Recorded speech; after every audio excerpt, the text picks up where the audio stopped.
কিছুক্ষণ আগেই কসবা থানার সামনে রীতিমতো বিক্ষোভ দেখাতে থাকেন বিজেপি নেতৃত্ব এবং পুলিশ গিয়ে পরিস্থিতি নিয়ন্ত্রণে আনে। এই মুহূর্তে সেখানে কি ছবি?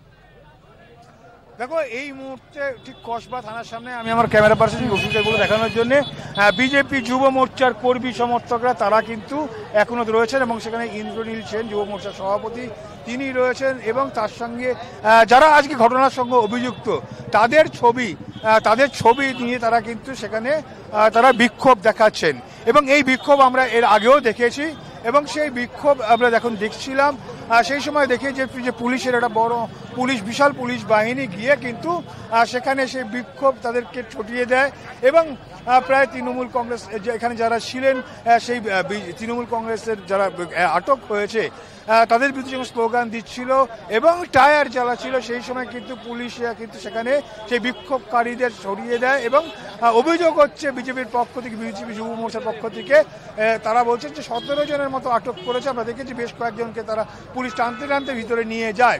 এরপরেই আবার দেখা যায় যে তৃণমূল এখানে বিজেপির যিনি যুব মোর্চার যিনি সভাপতি ইন্দ্রনীল খান তার নেতৃত্বে আবারও বেশ কিছু সেখানে কিন্তু বিজেপি যুব মোর্চা কর্মী সমর্থক তারা আসেন হাতে প্লাকার্ড নিয়ে এবং স্পষ্ট বক্তব্য যে ল কলেজের মধ্যে এই ঘটনা ঘটলো কি করে।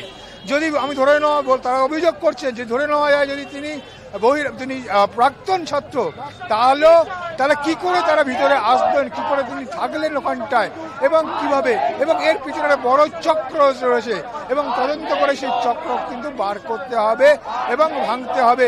কেন এখানে নিয়োগ সহ শুরু করে যারা ভর্তি হয় অ্যাডমিশন সেক্ষেত্রে কিন্তু একটা বড় দুর্নীতি আছে, এমনটাই কিন্তু অভিযোগ করছেন সরাসরি বিজেপি যুব মোর্চা যিনি সভাপতি ইন্দ্রনীল খান। অর্থাৎ এই ঘটনা নিয়ে কেন্দ্র করে গতকাল যে ধর্ষণের ঘটনা ঘটেছিল এবং সেই ঘটনাকে কেন্দ্র করে ইতিমধ্যেই কিন্তু প্রশাসন তারা গ্রেপ্তার করেছে তিনজনকে পুলিশ কাস্টডিতে তারা নিয়েছেন এবং তদন্ত হচ্ছে।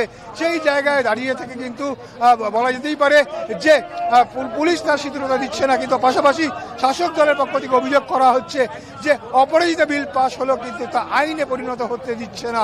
সেখানে একদিকে রাজ্যপাল, অপরদিকে কিন্তু রাষ্ট্রপতি সেই বিল আটকে রেখে দিয়েছে।